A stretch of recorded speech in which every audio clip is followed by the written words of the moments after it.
जय गुरुदेव। सारी मानव जाति का धर्म एक है। समय से सब काम होता है। वक्त जब आ जाएगा तब देर नहीं होगी। परिवर्तन हो जाएगा और कोई जान नहीं पाएगा। रात में कुछ और सवेरे कुछ और दृश्य होगा। धार्मिक लोग सत्ता में आएंगे, फिर अच्छा समय आएगा। इसके पहले बहुत तबाही आएगी। परमार्थ का, आध्यात्मवाद का रास्ता बताने वाले महात्मा हैं। उनकी दया से ही अच्छे लोगों की रक्षा होगी और बुरे लोगों का सफाया हो जाएगा। सब कुछ कर्मानुसार होगा। जिसके जैसे कर्म होंगे वैसे ही उसको फल मिलेगा। पुण्य कर्मों से आप महात्माओं के पास पहुंच जाते हैं। महात्माओं ने कहा है कि कलयुग के इस प्रथम चरण में पाप बहुत बढ़ गया, अतः महात्माओं की मौत से इसी कलयुग में कुछ समय के लिए सतयुग आ रहा है। फिर धर्म का राज्य हो जाएगा। ऐसा होने पर सभी लोग ईश्वरवादी हो जाएंगे और सुखी हो जाएंगे। प्रतीक्षा तो करनी ही होगी। राम ने वक्त का इंतजार किया, कृष्ण ने भी किया और मैं भी वक्त का इंतजार कर रहा हूँ। वक्त आ रहा है, थोड़ा धीरज तो रखना ही होगा। घर हो, समाज हो या देश हो, व्यवस्था तभी ठीक होगी जब सब में अनुशासन होगा। इस बात को समझ लो कि अनुशासन जीवन की कुंजी है।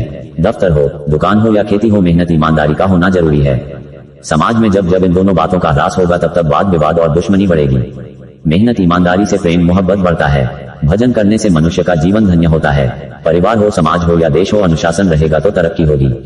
इंसान भक्ति भाव से अपने या मालिक का, ईश्वर का भजन करेगा तो संकट छू नहीं सकता है। सचरित्र व्यक्ति के कार्यों से राष्ट्र के भले के साथ स्वयं का भी कल्याण होता है। मेहनत ईमानदारी से कार्य करने वाले व्यक्ति की चिंता प्रभु स्वयं करते हैं। इसलिए तुम अच्छे लोगों का साथ करो, निंदा आलोचनाओं से बचो और भजन करो तो देखो कैसे नहीं जीवन में बदलाव आता है। आनंद का खजाना दोनों आंखों के मध्य भाग में जहां आत्मा बैठी है वहां है। होशियारी से भजन करके इस काल के देश से निकल चलो, यही बुद्धिमानी है। सड़क के दोनों ओर जो लंबी कतारें देवियों की और पुरुषों की देखता हूं तो लगता है कि इनकी कितनी उच्च कोटि की भावना है। इस भावना को कोई भी आदमी पैसे से नहीं खरीद सकता। भारत की जनता पर गंदगी जमा हो गई, इसलिए अभाव आ गया। उसको हटाया गया तो भाव आ गया। भाव सब लोगों को श्रद्धा भावना जो सबसे मूल्यवान है उस पर ध्यान देता है। भारत की धर्म भावना जो बिखर गई सब सिमट कर उसी जगह पर आ जाएगी जहां पर पहले थी, तभी मानव को शांति मिलेगी, आराम मिलेगा।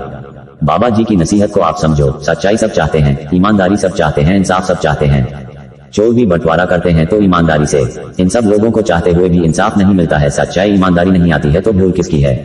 ये तो आपको सोचना चाहिए। जो सच्चाई मोहब्बत और प्यार हम लेते थे वह तो सब खत्म हो गया। मानवता का गुण खत्म कर दिया।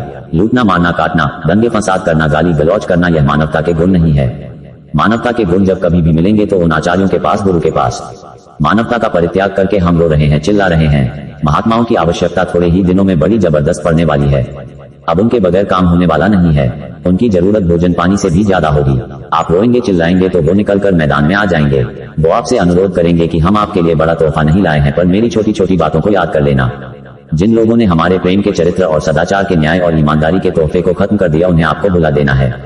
अब ऐसा गुलदस्ता लो जिससे दिल खिल जाए, दिल मिल जाए। महात्मा दिल का गुलदस्ता लाते हैं। बात सब अपनी जगह पर है। सत्य है और सत्य एक है, उसके साथ ज्ञान है, आनंद है, शक्ति है, सुंदरता है। वह एक है। सारी मानव जाति का धर्म एक है। उसे जानने के लिए हमें क्या क्या इंतजाम करना है, इसे हमें समझना है। जय गुरुदेव।